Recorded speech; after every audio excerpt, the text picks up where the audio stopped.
ಶ್ರೀ ಜ್ಞಾನಗಂಗಾ ಶಿಕ್ಷಣ ಸಂಸ್ಥೆ, Shri Jnanaganga KSOU study centre. ಮನೆಯಲ್ಲಿಯೇ ಕುಳಿತು ಉನ್ನತ ಶಿಕ್ಷಣ ಪಡೆಯುವ ಅವಕಾಶ ನಿಮ್ಮ ರಾಯಚೂರಿನಲ್ಲಿ. ವಿಶೇಷ ಸೂಚನೆ: KSOU certificates are eligible for all government jobs and promotions. ವಿಳಾಸ: ಜಮಲಮ್ಮ ದೇವಸ್ಥಾನ ಹತ್ತಿರ, NGO ಕಾಲೋನಿ, ರಾಯಚೂರು. ಅವರು ನವೆಂಬರ್ 16 ಶನಿವಾರದಂದು ನಗರದ ಕೃಷಿ ವಿಶ್ವವಿದ್ಯಾಲಯದ ಸಭಾಂಗಣದಲ್ಲಿ ಜಿಲ್ಲಾಡಳಿತ, ಜಿಲ್ಲಾ ಪಂಚಾಯತ್, ಯುವ ಸಬಲೀಕರಣ ಮತ್ತು ಕ್ರೀಡಾ ಇಲಾಖೆ ರಾಯಚೂರು, ನೆಹರು ಯುವ ಕೇಂದ್ರ ಹಾಗೂ ಯುವ ಸಂಘಗಳ ಒಕ್ಕೂಟ ರಾಯಚೂರು ಇವರ ಸಂಯುಕ್ತಾಶ್ರಯದಲ್ಲಿ 2024-25ನೇ ಸಾಲಿನ ಜಿಲ್ಲಾ ಮಟ್ಟದ ಯುವ ಜನೋತ್ಸವ ಉದ್ಘಾಟನಾ ಸಮಾರಂಭಕ್ಕೆ ಚಾಲನೆ ನೀಡಿ ಮಾತನಾಡಿದರು. ಯುವ ಜನೋತ್ಸವ ಯುವ ಜನರ ಪ್ರತಿಭೆ ಅನಾವರಣಕ್ಕೆ ಉತ್ತಮ ವೇದಿಕೆಯಾಗಿದ್ದು, ಇಂತಹ ಉತ್ಸವ ಸ್ಪರ್ಧೆಗಳಿಂದ ಯುವ ಜನರು ತಮ್ಮಲ್ಲಿರುವ ಪ್ರತಿಭೆ, ಕೌಶಲ್ಯಗಳನ್ನು ಪ್ರದರ್ಶಿಸಲು ಸಹಕಾರಿಯಾಗಿದೆ. ಯುವಕರು ಈ ವೇದಿಕೆಯ ಸದ್ಬಳಕೆ ಮಾಡಿಕೊಳ್ಳಬೇಕು ಎಂದರು.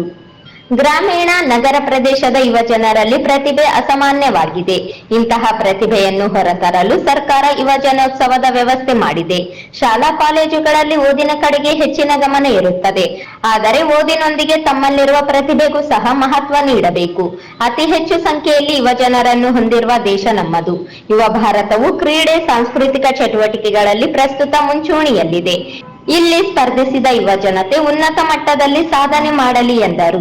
15ರಿಂದ 29 ವರ್ಷದೊಳಗಿನ ಯುವಕ ಯುವತಿಯರು, ನಾನಾ ಶಾಲಾ ಕಾಲೇಜುಗಳ ವಿದ್ಯಾರ್ಥಿಗಳು, ಜಿಲ್ಲಾ ಯುವ ಸಬಲೀಕರಣ ಮತ್ತು ಕ್ರೀಡಾ ಇಲಾಖೆಗೆ ನೋಂದಣಿಯಾದ ಯುವಕ ಸಂಘಗಳು, ಯುವತಿಯ ಮಂಡಳಿಗಳು ಭಾಗವಹಿಸಲು ಅವಕಾಶ ನೀಡಲಾಗಿತ್ತು.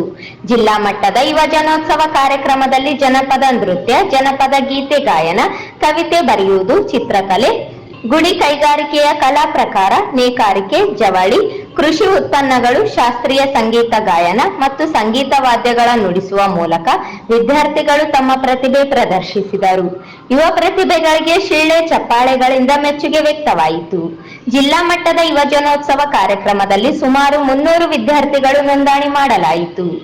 ಇದೇ ಸಂದರ್ಭದಲ್ಲಿ ರಾಯಚೂರು ನಗರಸಭೆಯ ಅಧ್ಯಕ್ಷರಾದ ನರಸಮ್ಮ ನರಸಿಂಹಲು ಮಾಡಗಿರಿ, ಯುವ ಸಬಲೀಕರಣ ಮತ್ತು ಕ್ರೀಡಾ ಇಲಾಖೆಯ ಸಹಾಯಕ ನಿರ್ದೇಶಕರಾದ ವೀರೇಶ್ ನಾಯಕ, ಕನ್ನಡ ಸಾಹಿತ್ಯ ಪರಿಷತ್ ಜಿಲ್ಲಾ ಸಹ ಕಾರ್ಯದರ್ಶಿಯಾದ ಡಾಕ್ಟರ್ ದಂಡಪ್ಪ ಬೀರಾದರ, 2024-25ನೇ ಸಾಲಿನ ಸಂಗೀತ ಕ್ಷೇತ್ರದಲ್ಲಿ ರಾಜ್ಯೋತ್ಸವ ಪ್ರಶಸ್ತಿ ಪುರಸ್ಕೃತರಾದ AS ಸದಾಶಿವಪ್ಪ, 2024-25ನೇ ಸಾಲಿನ ಸಮಾಜ ಸೇವಾ ಕ್ಷೇತ್ರದಲ್ಲಿ ರಾಜ್ಯೋತ್ಸವ ಪ್ರಶಸ್ತಿ ಪುರಸ್ಕೃತರಾದ ಶ್ರೀಮತಿ ಮಲ್ಲಮ್ಮ ಸೂಲಗಿತ್ತಿ ಸೇರಿದಂತೆ ರಾಯಚೂರು ನಗರಸಭೆಯ ಸದಸ್ಯರು ಹಾಗೂ ವಿವಿಧ ಶಾಲಾ ಕಾಲೇಜಿನ ವಿದ್ಯಾರ್ಥಿಗಳು ಕಾರ್ಯಕ್ರಮದಲ್ಲಿ ಇದ್ದರು.